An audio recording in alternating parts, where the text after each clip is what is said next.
The morning mist clung to the ancient stones of Windsor Castle like a gentle embrace from centuries past.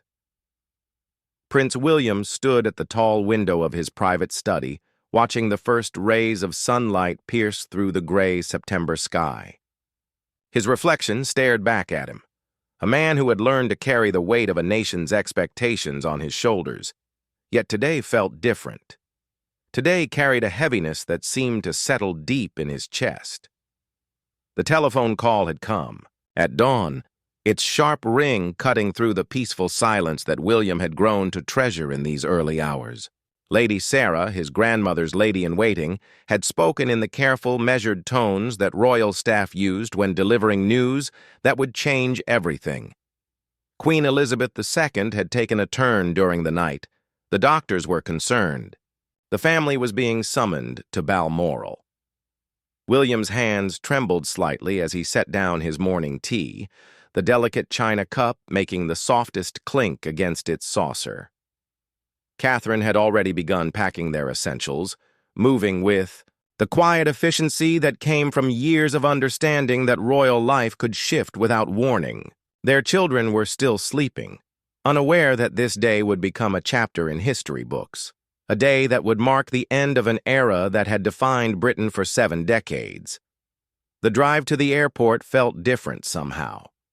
London's familiar. Streets seemed to watch him pass, as if the very buildings understood the gravity of what was unfolding. William found himself noticing details he usually missed. An elderly woman walking her dog, a group of children heading to school, a young couple sharing coffee at a street-side cafe, all of them living their ordinary lives while he traveled toward an extraordinary moment that would reshape everything. At the private airfield, the royal jet waited like a faithful guardian. The crew, dressed in their impeccable uniforms, offered the usual respectful greetings, but their eyes held something different today. Word traveled quickly in royal circles, and everyone sensed that this journey to Scotland carried more weight than the countless others William had taken to visit his grandmother at her beloved Highland retreat. As the plane lifted off from London, William pressed his face to the small window and watched England shrink below him.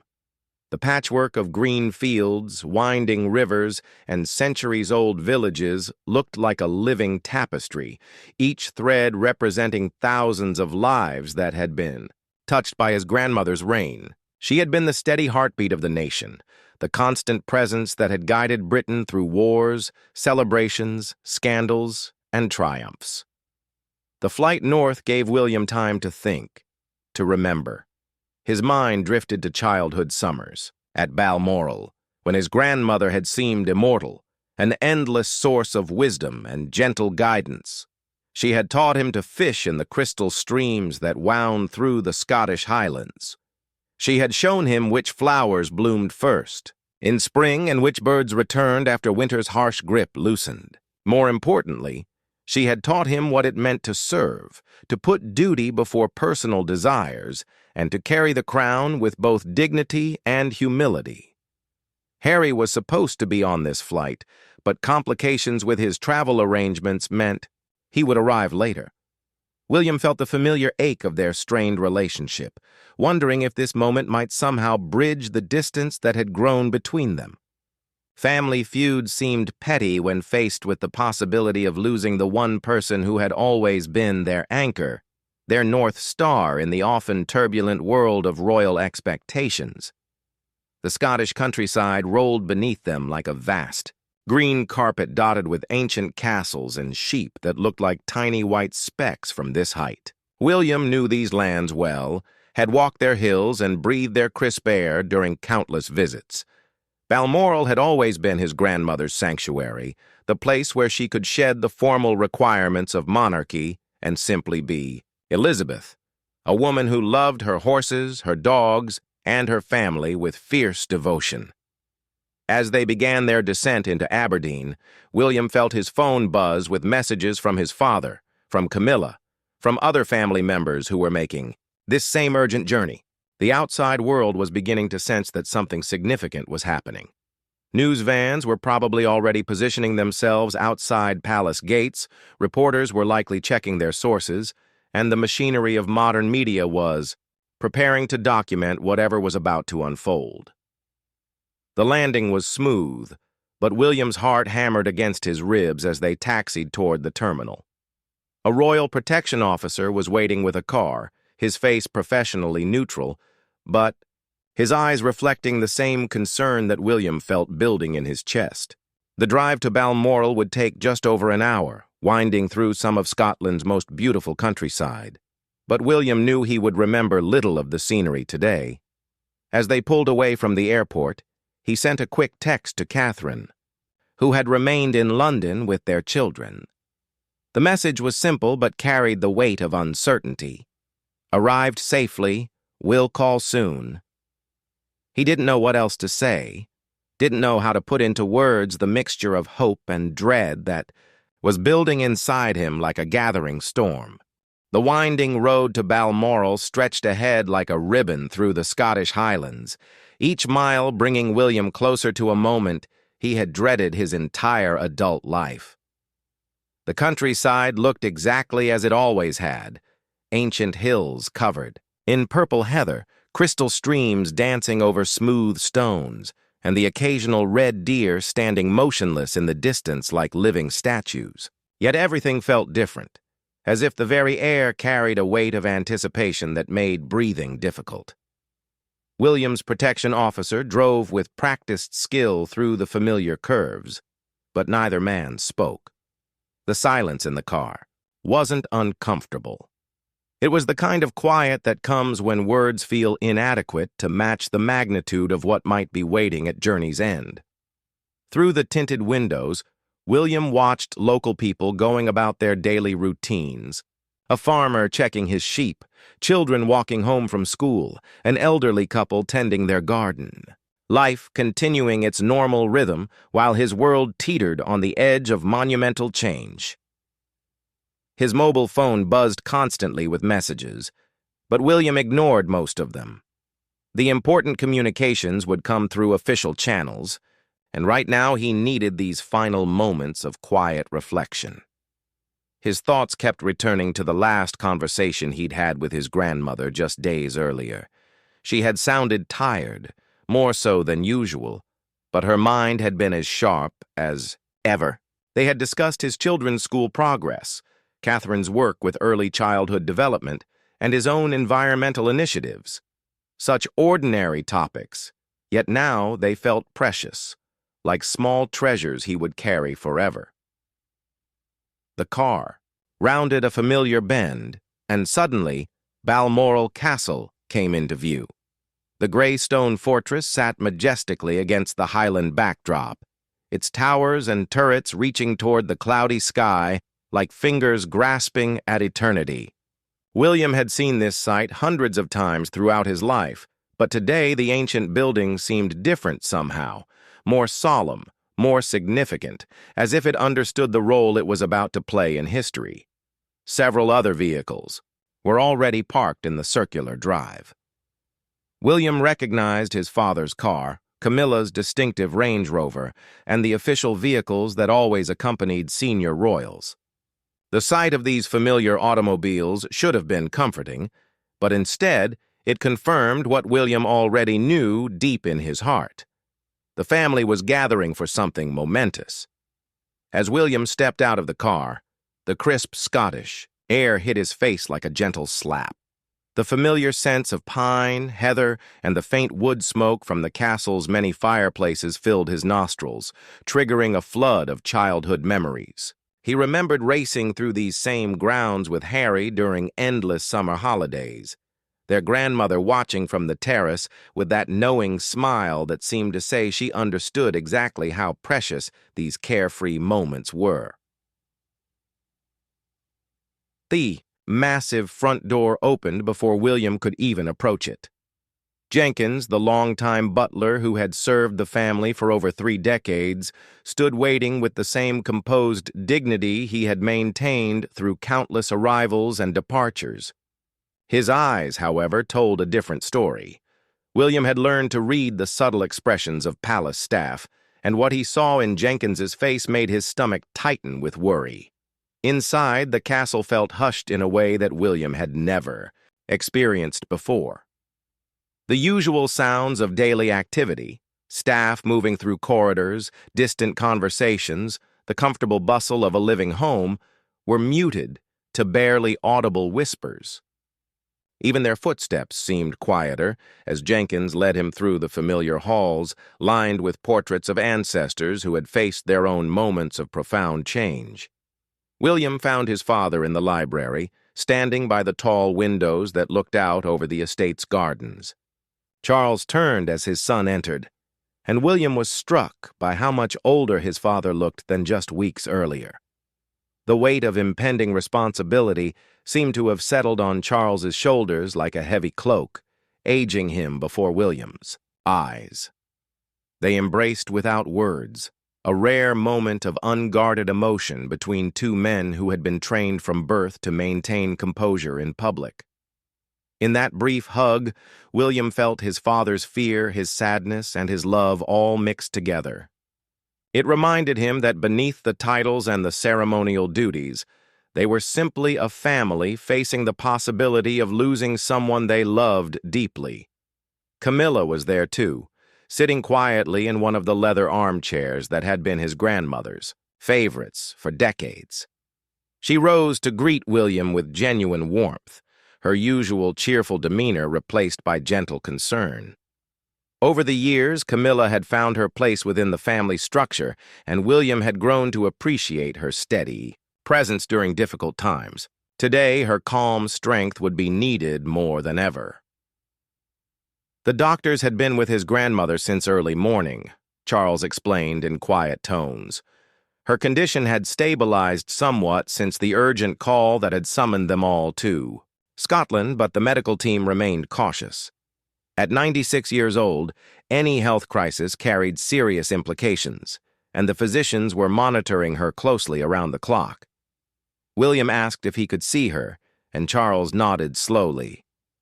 The walk down the corridor to his grandmother's private suite felt longer than usual, each step bringing him closer to a reality he wasn't ready to face. The Queen's personal physician emerged from the room just as they approached, his expression carefully neutral, but his slight nod to Charles confirming what everyone already suspected. They were in the final chapter of an extraordinary life. The door to his grandmother's bedroom stood slightly ajar, and William could hear the soft sounds of medical equipment humming quietly in the background. He paused for a moment, gathering his courage, knowing that when he stepped through that doorway, nothing would ever be quite the same again. Behind him, his father's gentle hand on his shoulder provided the strength he needed to take that final step forward. The bedroom was bathed in soft afternoon light, filtering through the familiar tartan curtains that his grandmother had chosen decades ago when she first made Balmoral her personal retreat. William stepped quietly across the threshold, his heart pounding so loudly he was certain everyone in the room could hear it. The space felt sacred somehow, filled with the presence of a woman who had dedicated her entire life to service and duty. Queen Elizabeth II lay propped against several pillows, looking smaller and more fragile than William had ever seen her, yet still unmistakably regal. Her silver hair was perfectly arranged despite her condition, and even in this vulnerable moment, she maintained the dignity that had defined her reign. Her eyes, though tired, still held that sharp intelligence that had guided Britain through 7 decades of unprecedented change. When she saw William enter, the faintest smile touched her lips. It was the same smile she had given him countless times throughout his life, when he had taken his first steps as a toddler, when he had graduated from university, when he had married Catherine, when his children were born. That smile had been a constant source of comfort and approval, and seeing it now brought tears to his eyes that he struggled to contain. William approached the bed carefully, mindful of the medical equipment that surrounded his grandmother like electronic guardians. A nurse sat discreetly in the corner, monitoring the various displays and readouts that tracked every heartbeat, every breath. The steady beeping of the machines created a rhythmic backdrop that somehow made the moment feel both intimate and clinical. Taking his grandmother's hand in his, William was surprised by how warm it still felt despite her condition. Her fingers, though thinner than he remembered, still bore the same rings she had worn for decades. Her wedding band, a gift from his grandfather that had survived wars, celebrations, and the countless handshakes that came with being a monarch. Her grip, while weak, tightened slightly around his fingers, a silent communication that spoke louder than words. They sat together in comfortable silence for several minutes. Grandfather clock in the corner marking time with its steady tick. William found himself memorizing every detail of this moment. The way the light played across his grandmother's face, the familiar scent of her favorite lavender soap, the soft sound of her breathing, the feeling of her hand in his.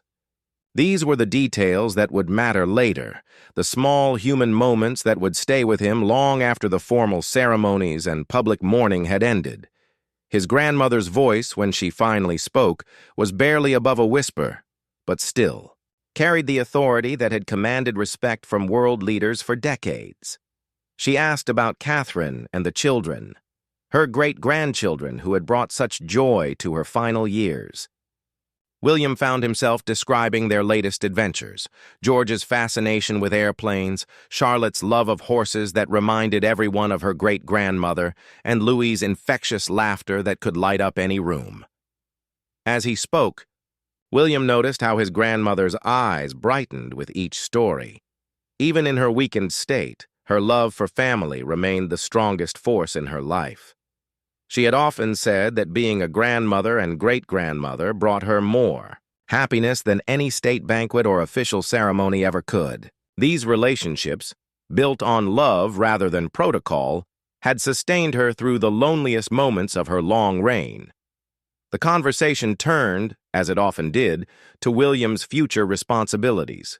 His grandmother had spent years preparing him for the role he would eventually inherit, but never in a heavy-handed way. Instead, she had taught through example, showing him how to balance personal desires with public duty, how to find strength in service to others, and how to carry the crown without letting it define his entire identity. Today, her words carried extra weight. She spoke about the importance of remaining connected to the people he would one day serve, of never losing sight of the real struggles and joys that ordinary families experienced. She reminded him that the monarchy's greatest strength came not from tradition or ceremony, but from its ability to provide stability and hope during difficult times.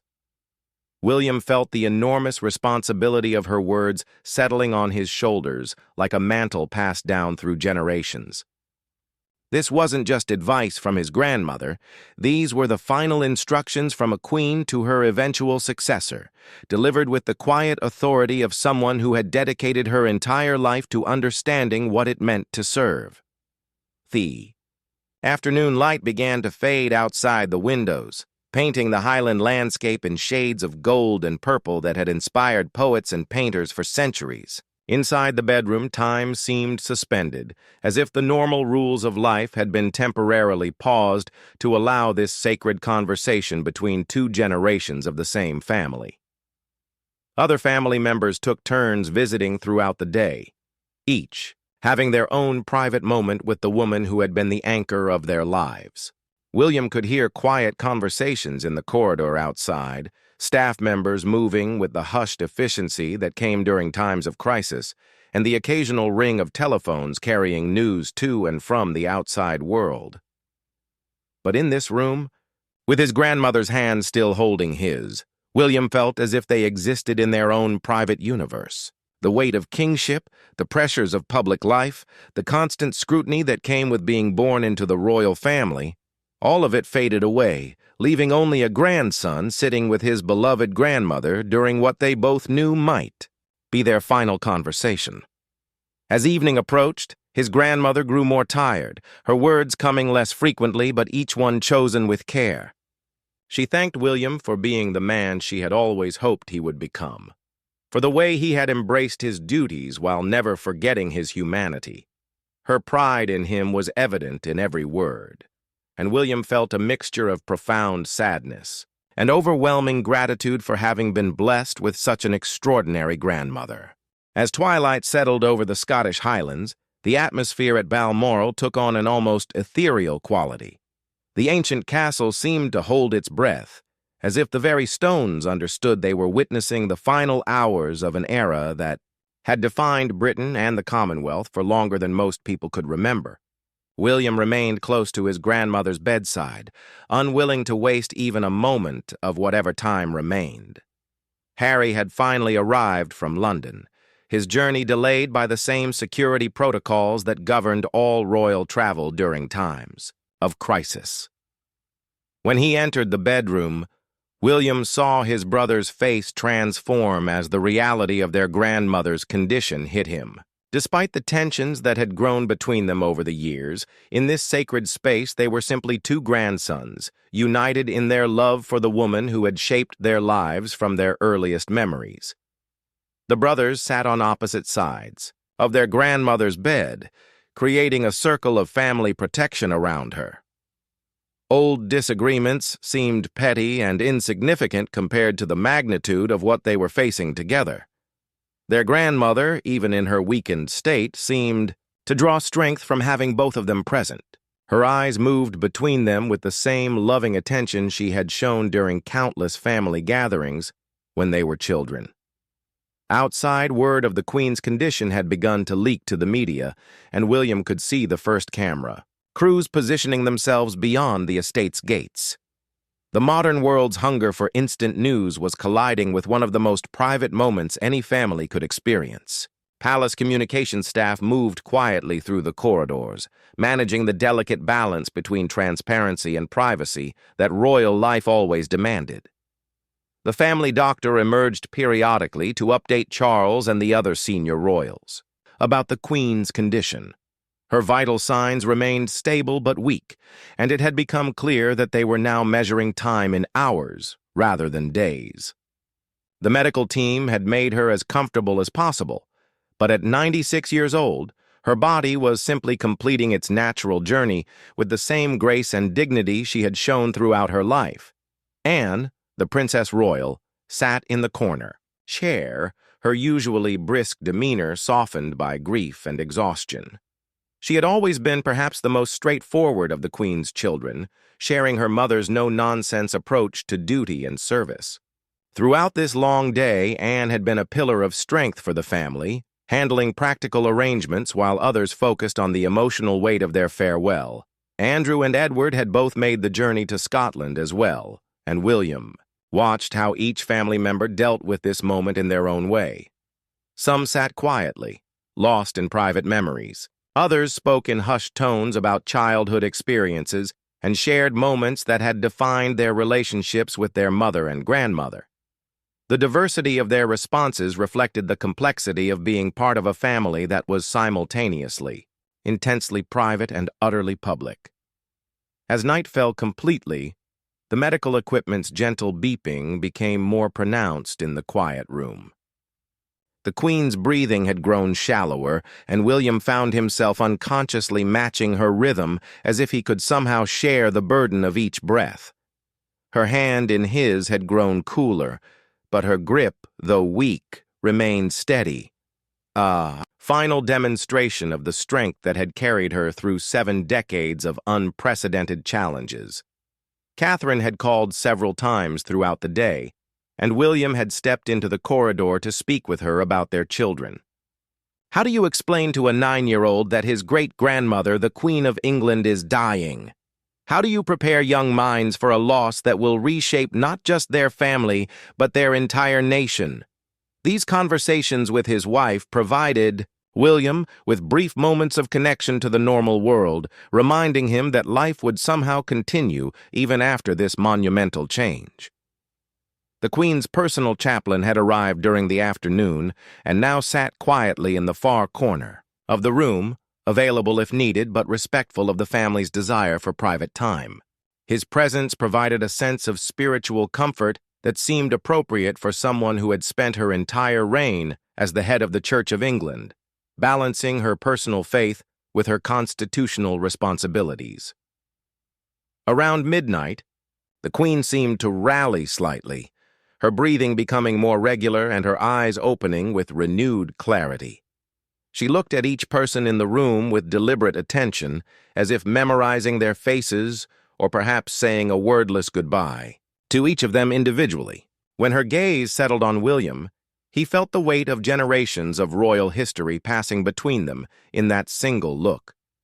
She whispered something that only William could hear, her voice so soft that he had to lean closer to catch her words. What she said was personal, meant only for him, but it carried all the love, wisdom, and hope that she wanted to pass along to the next generation. These final words would become one of William's most treasured memories, a private gift from his grandmother that he would carry for the rest of his life. The night stretched on with a peculiar sense of time suspended. Staff members moved through the corridors like ghosts, handling necessary arrangements while trying to maintain the peaceful atmosphere that surrounded the Queen's final hours. Palace officials coordinated with government ministers, Commonwealth representatives, and religious leaders, preparing for the complex protocols that would be triggered by her passing. William found himself thinking about the millions of people around the world who considered his grandmother their queen, even if they lived thousands of miles from Britain. Letters arrived daily at all the royal residences from ordinary people who felt a personal connection to her, who had followed her reign through their own life's journey, who had found comfort in her steady presence during their own times of trouble and celebration. Soon, all of these people would be sharing in this same sense of loss and transition. As dawn began to break over the Highland landscape, painting the sky in soft shades of pink and gold, William realized that this would likely be his last sunrise, as simply the Duke of Cambridge. When the next sunset came, the world would be different, and his role in it would be forever changed. The weight of that transformation felt both overwhelming and strangely inevitable, as if his entire life had been preparation for this moment of profound transition.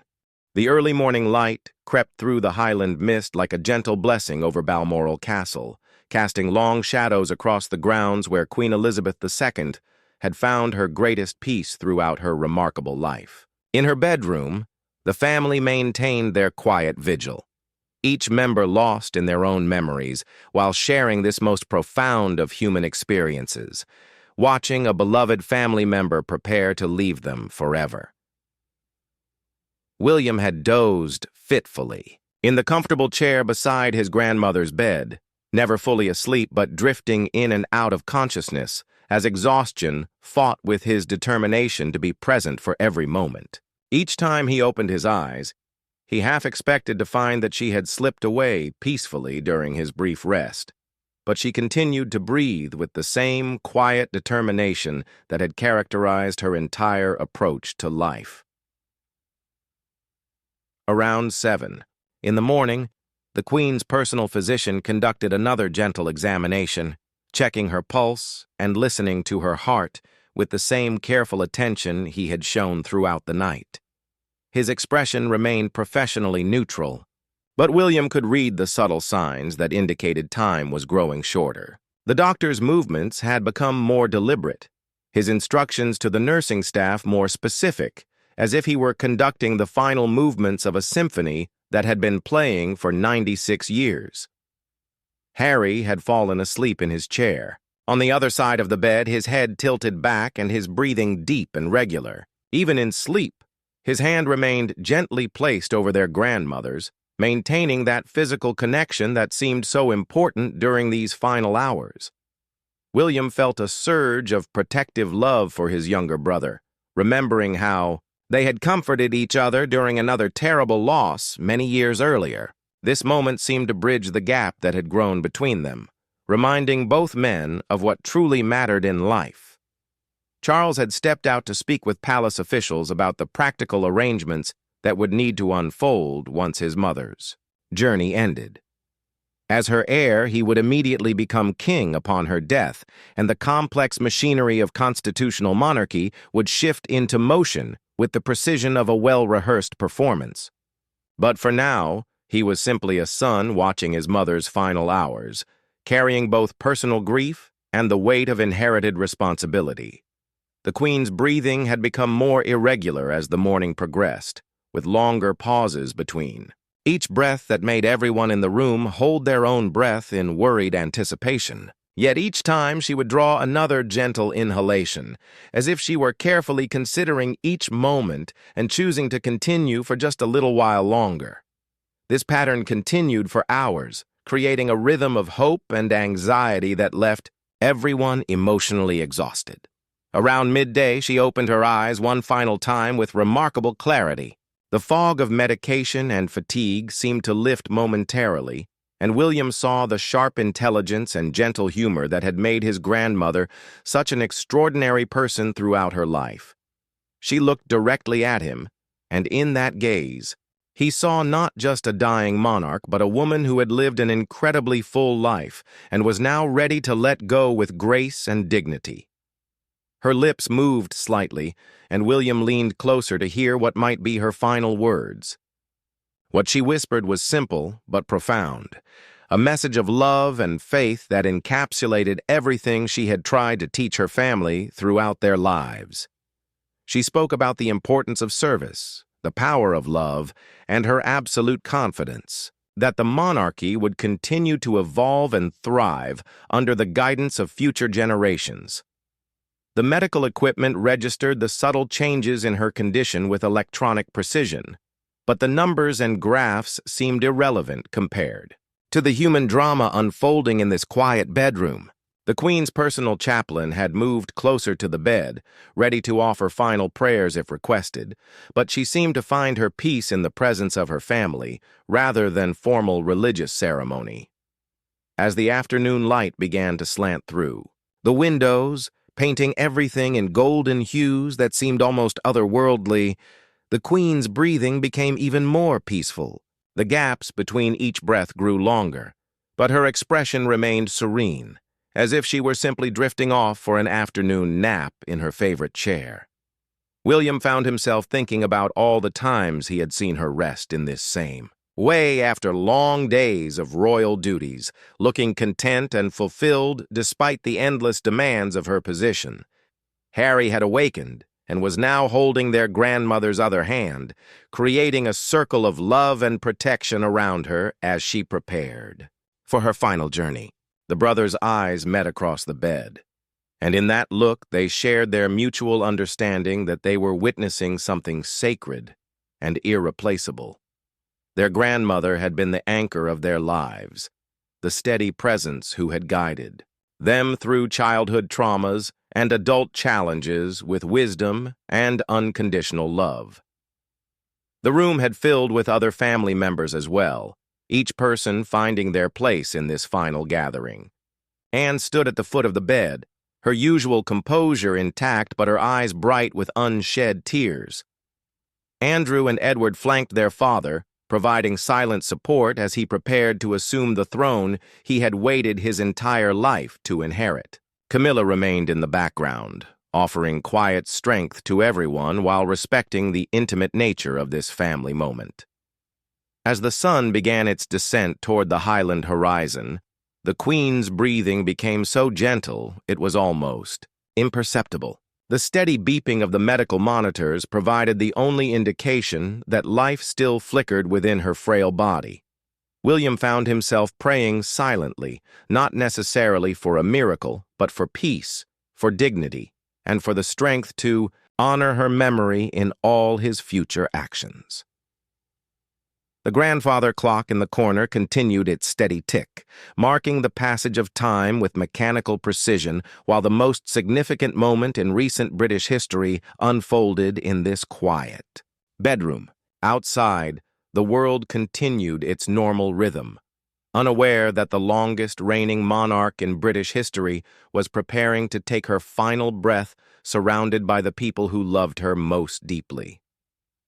William squeezed his grandmother's hand gently, whispering his own words of love and gratitude for everything she had given him throughout his life. In response, he felt the faintest pressure from her fingers, a final acknowledgement of their bond that would survive even death itself. At 23 minutes past 6 in the evening, as the Scottish Highland sun painted the ancient stones of Balmoral Castle in shades of amber and gold, Queen Elizabeth II drew her final breath. The moment was so peaceful, so gentle, that for several seconds no one in the room fully realized that the longest reign in British history had quietly come to its end. The woman who had dedicated 70 years of her life to serving her people had slipped away with the same grace and dignity that had defined every aspect of her remarkable life. William felt the exact moment when his grandmother's hand relaxed. In his, the subtle release of tension that marked her transition from life to eternal rest. The silence that followed was profound and sacred, broken only by the soft ticking of the grandfather clock and the gentle Highland wind whispering through the ancient trees outside her window. In that hushed moment, the world had changed forever, though the full impact of that change would take time to be fully understood. The Queen's personal physician stepped forward with quiet professionalism, conducting the necessary medical confirmations while the family sat in stunned silence around the bed. Even though they had been prepared for this moment, its actual arrival felt surreal and overwhelming.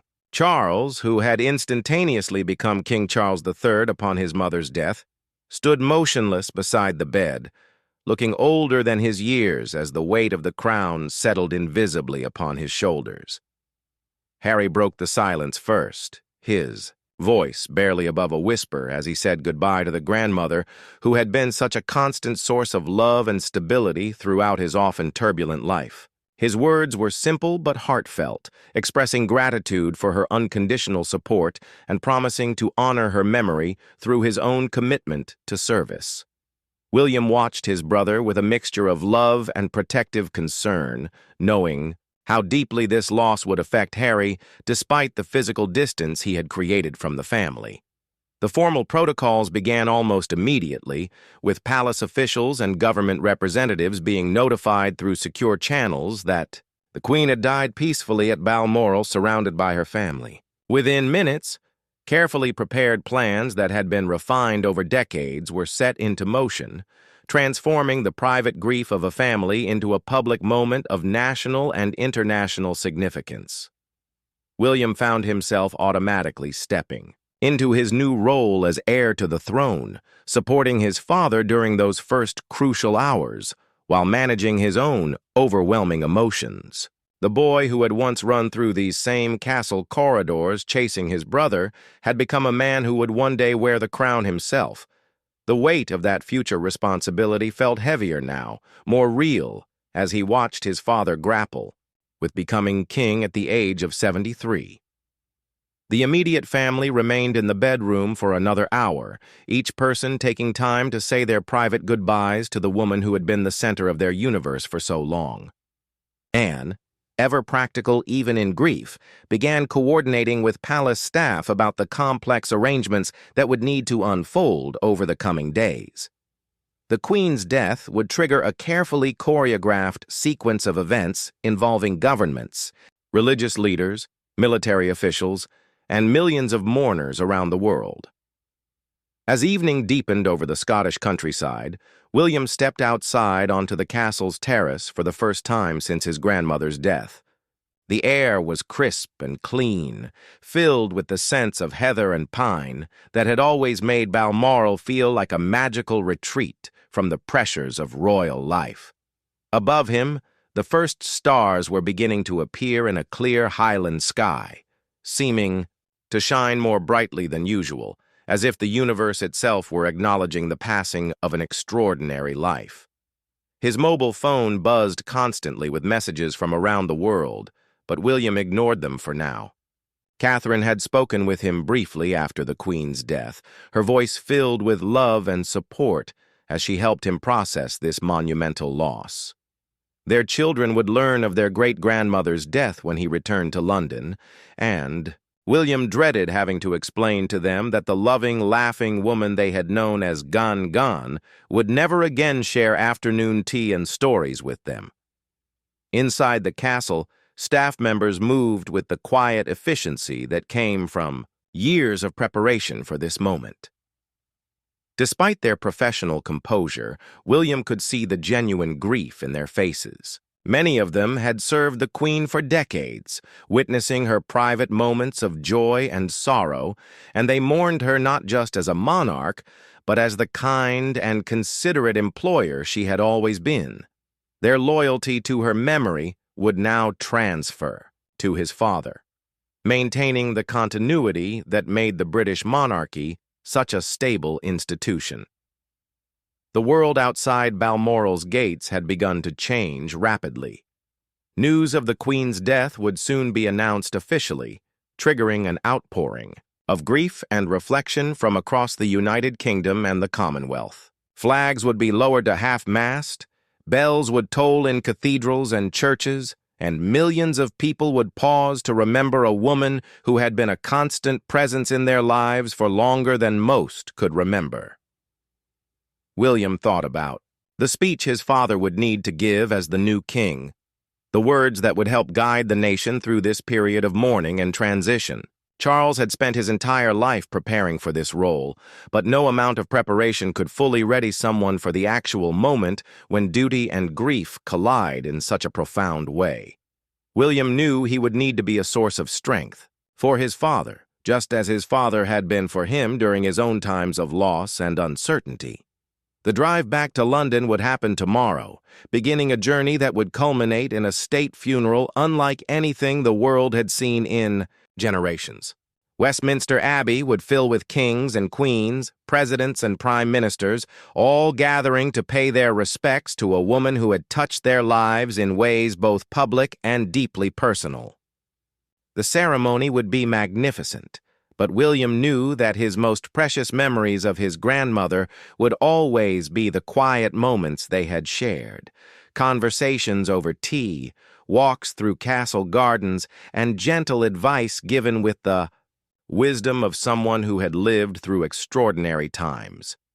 As he stood alone on the terrace, William felt the full weight of his grandmother's legacy settling around him like a mantle passed down through generations.